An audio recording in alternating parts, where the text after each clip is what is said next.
Bonjour à tous. 15 jours pour convaincre, parce que dans 15 jours, très exactement, les jeux seront faits. Il n'y aura plus que 2 candidats pour cette présidentielle. Pour le deuxième tour, la campagne officielle démarre ce matin. Et d'ici là, tous les matins, nous interrogerons, nous reprendrons dans le détail quelques propositions des candidats. Bonjour Jordan Bardella. Bonjour. Vous êtes président du Rassemblement national, dont la candidate Marine Le Pen est donnée qualifiée au second tour dans tous les sondages et qui se présente comme la candidate du pouvoir d'achat. Ouais. On va évidemment y revenir dans le détail. Mais d'abord, à propos de propositions, vous étiez hier au grand jury et vous avez rappelé qu'il n'y aurait plus de viande halal et cachère en France si elle était élue. Est-ce que vous confirmez ? Oui, la dignité animale est un vrai sujet. Et c'est vrai que les conditions dans lesquelles sont abattues les bêtes sans étourdissement préalable, souvent selon des rites effectivement religieux, posent problème. On a vu beaucoup d'images circuler sur les réseaux sociaux d'animaux dans une souffrance inouïe, terrible. C'est des images qui ont choqué beaucoup de Français, qui moi me choquent. Et nous interdirons l'abattage sans étourdissement. Donc il faut qu'il y ait des règles d'étourdissement préalable avant la mise à mort de l'animal, parce que je pense que c'est un respect et c'est aussi une forme de dignité qu'on doit aux animaux dans notre société. Alors ce mode d'abattage est interdit, sauf précisément pour respecter ce précepte religieux. Exactement. Comment vous faites pour l'interdire ? Eh bien, nous font voter une loi qui exige qu'avant tout abattage de bêtes dans un abattoir, il y ait un étourdissement préalable. Et c'est aussi vrai sur des produits qui pourraient être importés. C'est une loi qui s'appliquera sur l'intégralité du territoire. Mais donc les millions de musulmans et de juifs qui respectent ce précepte religieux ne le pourront plus. Ah ben on leur demandera un étourdissement préalable. C'est clair, au nom, encore une fois, du respect de la dignité animale. Et vous avez dit, les préceptes religieux, eh bien ça se respecte précisément dans la sphère privée. Oui, alors il y a deux sujets. Il y a deux sujets. Il y a de la viande halal et cachère dans la sphère privée, alors vous l'interdisez. Il y a la question religieuse et il y a la question de la souffrance animale. La souffrance animale est une inquiétude pour des millions de Français, y compris d'ailleurs des gens qui pourraient ne pas avoir d'animaux, etc. Donc ça, c'est un sujet. Après, il y a le respect de la laïcité. Bon, le respect de la laïcité dépasse évidemment le cadre de l'abattage rituel. Vous savez que nous souhaitons, faire voter une grande loi, un grand projet de loi contre l'idéologie islamiste, mais c'est vrai que c'est un autre angle sur lequel nous abordons ce sujet. Mais est-ce que ça n'est pas quand même une façon de punir la communautarisation de l'alimentation ? On a vu dans cette campagne, c'est un sujet. Mais les images ne vous choquent pas ? C'est pas moi qui réponds. Mais les images... c'est vous. Ben, moi, les images me choquent. Les images me choquent. La souffrance est terrible pour les animaux. Il y a des millions de bêtes qui sont abattues sous un rite religieux, près de 4 millions, me semble-t-il, chaque année. Et donc, face à ces images choquantes, dont les réseaux sociaux ont quand même aidé à la circulation, il est difficile de rester sans rien dire. Vous ne craignez pas que ça génère des trafics, cette forme de prohibition sur la viande? S'il y a des trafics, ils seront combattus par les services de l'État. En tout cas, vous confirmez. Je vous le confirme. Vous maintenez cette proposition de Marine Le Pen. Que nous avions déjà faite en 2017. Et vous estimez que vous pourrez la faire respecter. Meeting d'Éric Zemmour hier au Trocadéro, Jordan Bardella. Démonstration de force réussie en termes de mobilisation? Vous savez, un meeting est fait pour rassembler ses troupes. Vous rassemblez vos militants. Moi, ce que je regarde aujourd'hui, c'est les sondages depuis maintenant 6 mois qui permettent de fixer des courbes, de fixer des dynamiques. Et on voit que c'était probablement le dernier baroud d'honneur d'Éric Zemmour, qui est en train de tomber aujourd'hui, qui est à 10% d'intention de vote, c'est-à-dire 2 fois moins que les intentions de vote en faveur de Marine Le Pen. Je pense qu'il faut se résoudre au fait qu'il ne se qualifiera pas pour le second tour et qu'on partage peut-être avec les électeurs d'Éric Zemmour l'inquiétude que se joue dans cette élection présidentielle, peut-être la disparition de la France. L'inquiétude de voir une politique d'immigration massive se poursuivre et venir modifier nos modes de vie, remplacer nos traditions dans un certain nombre de territoires. Or, il y a une contradiction pour beaucoup d'électeurs, beaucoup de cadres de Reconquête, qui est de dire on est dans une urgence civilisationnelle et soutenir un candidat qui est aujourd'hui donné entre 9 et 10%. Donc il faut se résoudre au fait qu'il ne se qualifiera pas pour le second tour. Et je pense qu'il faut voter efficace parce que celle qui peut le mieux porter aussi les aspirations des patriotes sincères qui, je crois, s'apprêtent à voter pour Reconquête, c'est Marine Le Pen. Donc voter Zemmour, c'est gâché. Alors, je pense qu'il est, au regard de l'enjeu de cette élection présidentielle, essentiel de voter efficacement, de voter utile et de ne pas disperser ses voix. Parce que, pour une raison très simple, Marine Le Pen peut gagner cette élection présidentielle. Elle est dans les derniers IFOP de second tour, dans la marge d'erreur avec Emmanuel Macron. C'est-à-dire qu'il y aurait quasiment autant de Français qui voteraient Emmanuel Macron qui voteraient Marine Le Pen. Marine Le Pen, elle peut gagner cette élection présidentielle. Et à partir de ce constat, je pense que c'est important de lui donner, dès le premier tour, la plus forte dynamique possible et de renforcer l'opposition qu'elle va le représenter au premier tour à Emmanuel Macron dès le 10 avril et ne pas attendre le second tour. Et c'est vrai d'ailleurs avec les Républicains aussi, hein. Il y a une partie des électeurs de Valérie Pécresse qui sont des patriotes sincères. Or, eux-mêmes savent au fond d'eux que Valérie Pécresse appellera à voter Emmanuel Macron à 19h57 et qu'elle le soutiendra au second tour. Donc il faut faire ce choix dès le premier tour. Et moi, j'invite les patriotes de LR et de Reconquête à venir construire ce rassemblement avec nous derrière Marine Le Pen, qui est la patriote la mieux placée au premier tour. C'est très clair, vous appelez les électeurs d'Éric Zemmour à voter pour vous, même avant le premier tour, mais jamais aucun sondage n'a donné Marine Le Pen, ça vous ne le dites pas, gagnante au second tour. Jamais. Nous n'avons jamais été si haut.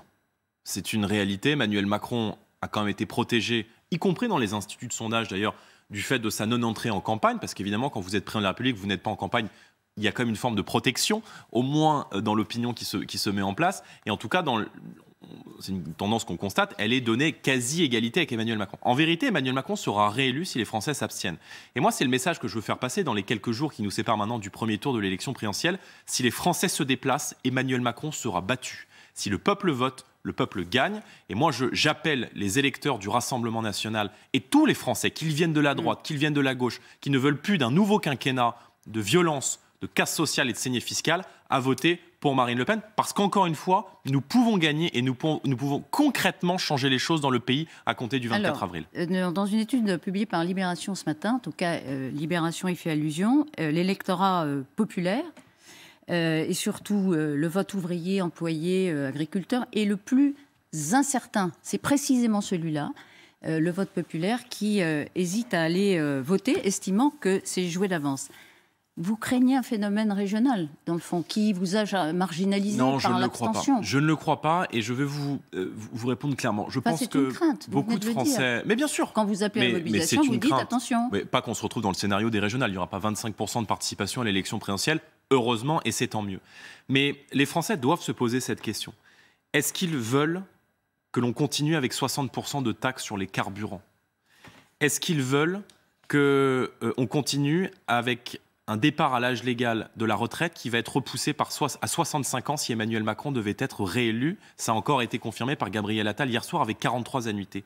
Est-ce qu'ils veulent continuer à accueillir des centaines de milliers de personnes chaque année dans notre pays? Je rappelle qu'il y a l'équivalent de la ville de Bordeaux, 265 000 titres de séjour légaux qui entrent chaque année dans notre pays, sans parler des clandestins et évidemment avec l'explosion de l'insécurité. C'est ce choix qui doit se poser. Et on reviendra tout à l'heure sur le meeting d'Éric Zemmour. On va le faire maintenant d'ailleurs, juste puisqu'on en parlait. Macron assassin, scandé une dizaine de secondes par la foule nombreuse devant le candidat Zemmour, sans que ce même candidat n'interrompe cette foule. Est-ce que vous condamnez les hommes et les femmes qui ont scandé ce slogan? Évidemment que je condamne ce type de déclaration. Éric Zemmour a indiqué qu'il ne l'avait pas entendu et je veux bien croire en sa bonne foi. Dont acte. Vous lui donnez l'absolution sur ce sujet? Écoutez, ça me paraît invraisemblable de ne pas condamner même immédiatement ce type de hurlement, y compris lorsque vous êtes en meeting. Mais ça ne pourrait pas se produire dans un meeting de Marine Le Pen? Je ne sonde pas les cœurs et les reins. Vous n'êtes jamais à l'abri que, quand vous faites des meetings dans les rues, qu'il y ait des gens, même parfois des perturbateurs, qui aient des mots déplacés. Mais il faut réagir immédiatement. Et je pense que ça m'amène quand même à ouvrir sur un sujet. Ça fait maintenant 6 mois que Éric Zemmour s'est lancé dans la bataille présidentielle. Tout laisse à conclure aujourd'hui qu'il n'est pas équipé pour être président de la République. Pas équipé? Qu'il n'est pas équipé, qu'il n'en a pas l'attitude, qu'il n'en a pas les équipes, qu'il n'en a pas le projet, parce qu'il fait un constat très juste que moi je peux partager sur la situation migratoire aujourd'hui en France. Mais l'élection présidentielle, c'est pas la bataille de celui qui hurle le plus fort. C'est pas la bataille de celui qui fait le meilleur constat. C'est la bataille de celui qui est en capacité concrètement de répondre aux problèmes du pays, de répondre à la question du pouvoir d'achat, de répondre à la question de l'immigration, de répondre à la question de la sécurité. Nous, on a tout cela. On a des propositions, un projet clé en main. Mais on ne sait plus trop ce qu'il veut faire. Il était contre l'accueil des réfugiés ukrainiens, puis finalement il est pour. Il voulait pas le blocage des prix de l'essence, puis finalement il le veut. Il voulait pas le pass sanitaire, puis finalement il ne le voulait plus. Donc, si vous voulez, il y a le sentiment d'une grande confusion qui fait que les gens se disent il ne peut pas être président de la République. Donc, je veux dire, ne gaspillons pas notre voix et votons efficacement et utile dès le premier tour, parce qu'une grande dit, partie de leurs... déjà dit. J'aurais besoin de Jordan Bardella, ça c'est aussi ce qu'il a lancé à la foule, lui, pour le coup. J'aurais besoin de Jordan Bardella. La foule a dit oui, oui, oui. Vous avez entendu l'appel. Eh bien, moi, je réponds non, non, non. Et j'espère, en tout cas, de tout cœur, que Éric Zemmour appellera à voter pour Marine Le Pen au second tour. En tout cas, s'il est cohérent, je souhaite qu'il le fasse. Est-ce que Marine Le Pen dirait en meeting « J'ai besoin d'Éric Zemmour » avec non, mais vous voyez bien la stratégie dans laquelle il est. C'est-à-dire qu'Éric Zemmour a rêvé de rassembler des gens qui lui ont adressé une fin de non-recevoir. Parce qu'en fait, il a souhaité être dans cette élection présidentielle le trait d'union entre les Républicains et le Rassemblement national. La vérité, c'est que c'est nous le trait d'union entre les Républicains et Éric Zemmour. Donc, je veux dire, l'idée de la nation, l'idée du patriotisme, elle est dans notre programme. Donc, si les Français veulent une incarnation politique et veulent porter au pouvoir des idées qui sont aujourd'hui, je crois, majoritaires dans le pays, eh bien, il faut utiliser le bulletin de vote Marine Le Pen. Alors, puisque c'est projet contre projet, Emmanuel Macron a prévu de conditionner le RSA à une activité. C'est une proposition d'ailleurs qui est plébiscitée dans les sondages par les Français. Vous, non. Je dis que c'est une vieille chimère de la droite, probablement pour séduire les électeurs de Valérie Pécresse à quelques jours du premier tour. En vérité, vous le savez, il y a déjà une contrepartie lorsque vous avez le RSA, qui est celle de bénéficier de manière obligatoire d'une formation. Il y a déjà une formation qui vous est proposée et dont vous devez vous saisir. En vérité, ce que veut faire Emmanuel Macron, moi j'ai regardé le détail de la proposition. Et vous, qu'est-ce que vous voulez faire? C'est vous qui le détail de la proposition, ça consiste à créer un job à 6 € de l'heure. Donc en fait, on va créer une nouvelle catégorie de travailleurs sous-payés, de gens qui seront payés beaucoup moins que le SMIC. Nous, ce que nous souhaitons faire, c'est commencer par réserver le RSA comme l'ensemble des prestations sociales aux Français. C'est-à-dire d'utiliser le critère de la nationalité française pour faire en sorte que les Français puissent bénéficier de ces aides sociales. Ça veut dire que les étrangers... Ça veut dire, les étrangers... Je vais détailler. Ça veut dire que la France n'est pas un guichet social. Non, mais les étrangers ça veut donc dire qu'il y aura un délai et non européens. Les étrangers. Les citoyens étrangers. Exactement. Il y en a combien qui bénéficient aujourd'hui? Il y a combien d'étrangers qui bénéficient aujourd'hui du RSA? Il faudra regarder les chiffres. Il y a 2 millions de Français qui bénéficient du RSA. À quelles conditions, nous l'avons quand chiffré. on est étranger aujourd'hui, on bénéficie du RSA? Je vais vous répondre. L'ensemble des prestations sociales aux étrangers, c'est 16 milliards d'euros. Là, vous parlez de tout? Oui, incluant le RSA. Ce que nous allons faire sur le RSA. Alors, les allocations familiales seront intégralement réservées aux familles françaises. Pour le RSA, nous allons conditionner l'obtention d'aides comme le RSA à 5 ans de temps de travail temps plein sur le territoire national. C'est-à-dire qu'on va instaurer un délai de carence. Pour une raison très simple, c'est que la France n'est pas un guichet social. Et que, en vérité, l'ensemble des prestations sociales qui sont données aux étrangers sont une véritable pompe aspirante aujourd'hui pour l'immigration. Le RSA, il est conditionné aujourd'hui, les étrangers non européens peuvent en bénéficier à partir de combien de temps de présence sur le territoire? Non, mais c'est pas la question. Je vous pose la question aujourd'hui. Non, mais j'ai pas le temps, mais c'est pas la question. C'est pas la question. C'est juste que vous venez en France. Soit vous pouvez un étranger qui a travaillé 58 besoins. Sans avoir la nationalité française, il pourra toucher le RSA. C'est ça que vous nous dites. Exactement. C'est juste ça. Je dis juste ça. Et je pense que les étrangers, encore une fois, peuvent parfaitement le comprendre. Et nous réserverons les prestations sociales en français. Je veux juste dire une chose, parce qu'on n'est pas des bourrins. On va laisser aux étrangers qui bénéficient déjà d'aides sociales le temps de s'organiser. Il y aura un délai de transition d'1 an, de manière à ce que ces personnes-là puissent s'organiser. Mais si vous êtes étranger en France et que vous n'avez pas de travail au bout d'1 an, eh bien, on vous demandera de repartir chez vous. Pour une raison très simple, c'est que nous avons en France 10 millions de pauvres, 6 millions de chômeurs, et que, indépendamment des critères d'obtention, c'est un message que nous envoyons. La France n'a plus vocation à être une terre d'immigration. Est-ce que les personnels soignants sanctionnés pour non-vaccination pendant la période Covid doivent être réintégrés dans leur emploi immédiatement? Oui. Immédiatement? Oui, immédiatement. Est-ce qu'il y a un code de la santé publique, comme vous le savez évidemment, qui impose les vaccinations? Comment vous faites? Mais encore une fois, ce n'est pas le sujet. Les soignants ont été en première ligne durant cette crise sanitaire. Il faut quand même se souvenir qu'au début de la crise du Covid, au début d'année 2020, les soignants n'avaient pas de blouse, les soignants n'avaient pas de masque et ils ont été envoyés au charbon. Et pour beaucoup d'entre eux, ils avaient très tôt et avant tout le monde attrapé le Covid. Ça, c'est le premier élément. Le deuxième élément, c'est qu'il y a une contradiction à expliquer pendant tout au long de la crise sanitaire qu'on manque de lits, qu'on manque de bras, et de mettre à pied 15 000 soignants qui ne veulent pas se faire vacciner. Moi, j'aurais bien voulu qu'on ait... Ils ne sont toujours pas vaccinés aujourd'hui, ils sont réintégrés. Mais madame, le vaccin est un bénéfice... Oui, parce que Et pour une raison très simple, mais je vous rappelle le vaccin que, encore une fois, les médecins vous diront, pour travailler à l'hôpital, quand on est infirmier, quand on est médecin, il faut des vaccinations obligatoires, sauf celle-là, alors que l'épidémie n'est pas terminée. Mais parce que les autres vaccins vous empêchent de contracter la maladie. Le vaccin contre le Covid-19 ne vous empêche pas d'attraper le Covid-19 et il ne vous empêche pas non plus de le faire circuler. Donc vous êtes protégé à titre individuel. Exactement. Donc vous êtes protégé à titre individuel, mais quand on est en guerre, on a évidemment besoin de tout le monde. Et encore une fois, moi, ce qui me dérange, c'est la brutalité avec laquelle le gouvernement a géré cette affaire. Se dégage du quinquennat d'Emmanuel Macron une forme de violence sociale, de brutalité qui va évidemment s'accélérer parce que il faut quand même savoir que les mobilisations contre la réforme des retraites qui était assez injuste d'Emmanuel Macron ont été interrompues par la crise du Covid, mais qu'évidemment, la réélection d'Emmanuel Macron, ça entraînera immédiatement les Français dans la rue. Vous le souhaitez ? Presque ? Ah, je ne souhaite pas que les Français soient amenés à descendre dans les rues pour manifester. C'est la raison pour laquelle je souhaite qu'Emmanuel Macron soit battu. Gabriel Attal, secrétaire d'État, porte-parole du gouvernement, hier soir face à vous sur TF1, vous a accusé de faire des cadeaux sans jamais finalement prendre des mesures courageuses. Dans le fond, il vous a accusé de brosser les Français dans le sens du poil.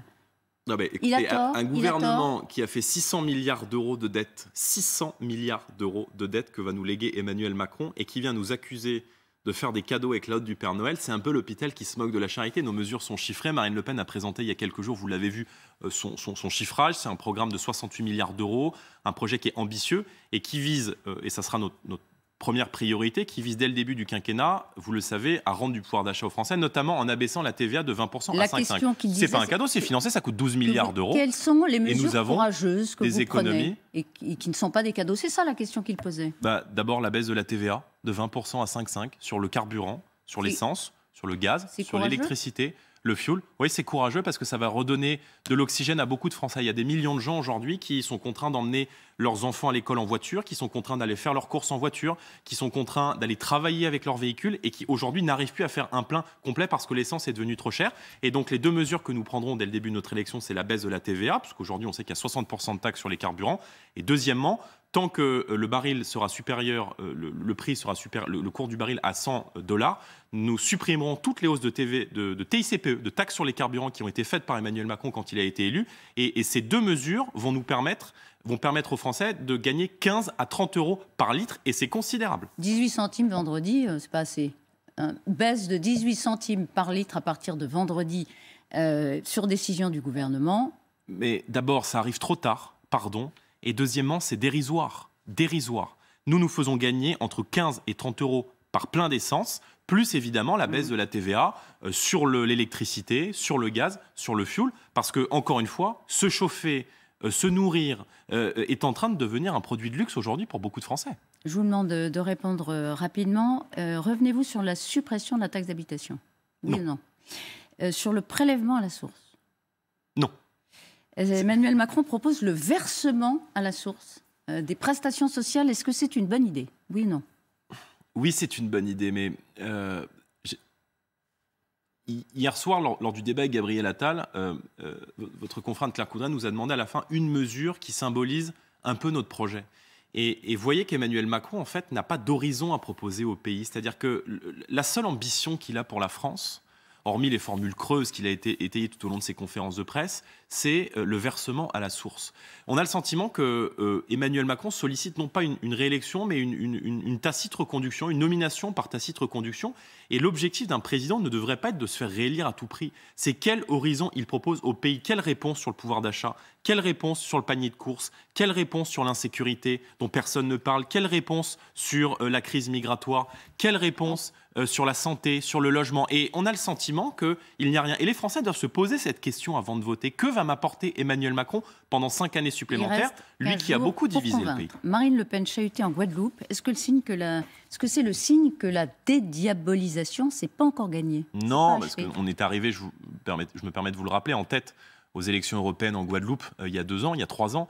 La vérité, c'est que ce quinquennat se termine et se conclut par un symbole très fort, par un État impuissant, qui a failli et qui est incapable d'assurer la sécurité. L'inégalité des races, à l'élection la suppression des Blancs sur les Noirs, nous ne voulons pas de cela ici. C'est ce qu'ont dit les opposants qui l'ont chahuté, qui l'ont agressé. D'ailleurs, ça a été condamné. Le racialisme habituel de l'extrême gauche. Voilà, donc 30 types d'extrême gauche qui viennent molester une candidate à l'élection présidentielle, dont la préfecture était au courant de leur venue, de leur violence, de leur envie d'en découdre. Il y a un climat un peu malsain dans cette campagne de violence que nous avons subi, qu'ont subi des militants, par exemple d'Éric Zemmour, qu'ont subi également des parlementaires de la majorité qui ont vu leur permanence cassée, et pas seulement depuis 6 mois d'ailleurs. Et on a le sentiment d'un État qui est incapable, et ça c'est le bilan de M. Darmanin et d'Emmanuel Macron, incapable d'assurer l'ordre, d'assurer ce premier des droits qu'ont les Français, qui est celui de vivre en paix, de vivre en sécurité chez eux. Et cette violence que Marine a subie et que nous subissons, en vérité, les Français, tous les jours, ils sont confrontés dans les rues. Et rétablir la sécurité sera vraiment la priorité de notre quinquennat. Madame Le Pen, c'est le programme économique de Macron, plus le mépris de race. C'était en meeting hier, Jean-Luc Mélenchon, à Marseille. Ça reste un angle d'attaque Jean-Luc pour ses Mélenchon, adversaires. fidèle à lui-même, un candidat d'extrême gauche, qui, pendant 5 ans, a copiné avec les islamistes, avec qui il a marché, souvenez-vous, avec le CCIF dans cette marche de la honte en novembre 2019, qui probablement mettra des ministres islamistes au gouvernement s'il est élu, tant il nourrit une fascination pour cette culture islamo-gauchiste, woke, pour la cancel culture. Et avec Jean-Luc Mélenchon, c'est tout simplement la régularisation de tous les clandestins. Donc c'est un vrai choix de société avec Jean-Luc Mélenchon. Jean-Luc Mélenchon, c'est plus d'impôts, plus d'immigrés. Voilà. Le débat d'entre-deux tours avait été raté en 2017. Marine Le Pen prépare déjà le prochain, puisqu'elle elle pense être qualifiée. Vous savez, ça fait 5 ans que Marine Le Pen se prépare en réalité au 24 avril. Oui, alors, pardon.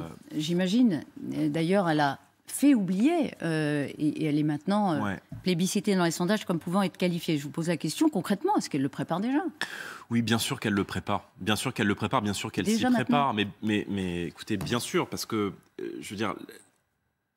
Elle sera meilleure. Je crois que c'est la candidate, mais bien sûr que tout le monde le sait. Pourquoi ? Mais parce que je crois que Marine a beaucoup travaillé, qu'elle est aujourd'hui la candidate de la solidité. C'est-à-dire que c'est la solidité à la fois sur elle, les Français la connaissent bien, ils ont vu les sacrifices qu'elle a pu faire tout au long de sa vie pour les défendre, pour défendre les Français. Je veux dire, il y a une sincérité qui se dégage comme de sa candidature. Même les gens qui sont en désaccord avec elle l'admettent. Et puis c'est la solidité sur le fond. Notre projet, c'est rendre aux Français leur pays, leur argent, rassembler les Français qui ne veulent pas de la réélection d'Emmanuel Macron, et surtout le faire dans la concorde nationale, parce qu'Emmanuel Macron a beaucoup divisé les Français. Je pense que le pays a besoin d'unité, et nous serons capables de rassembler une majorité de Français. Je crois qu'elle est la bonne personne pour faire cela. Des patriotes, il y en a à droite comme à gauche. Justement, dernière question, elle dit « je vais gouverner, je vais faire un gouvernement d'union nationale ». Ça veut dire quoi? L'union jusqu'où? Ça veut dire que si Marine Le Pen est élue le 24 avril, ce n'est pas le Rassemblement national qui va arriver au pouvoir. Il y aura des personnalités du Rassemblement national qui constitueront le gouvernement et qui sont le cœur de la majorité présidentielle. Mais bon, ça, c'est elle qui prendra sa décision. Mais l'idée est évidemment de fédérer au-delà. Parce que je crois que des amoureux de la France, il y en a à droite, il y en a à gauche. Et nous, on souhaite travailler également avec des patriotes sincères qui pourraient aujourd'hui être chez LR, y compris des élus locaux qui sont engagés tous les jours. Bon, je ne vais pas vous donner d'exemple, mais si, on en a beaucoup, croyez-moi, on en a beaucoup. C'est un enjeu par Madame Le Pen. On dit qu'elle est encore très seule, on ne voit pas avec qui elle va gouverner. Donc c'est important. Ce temps viendra.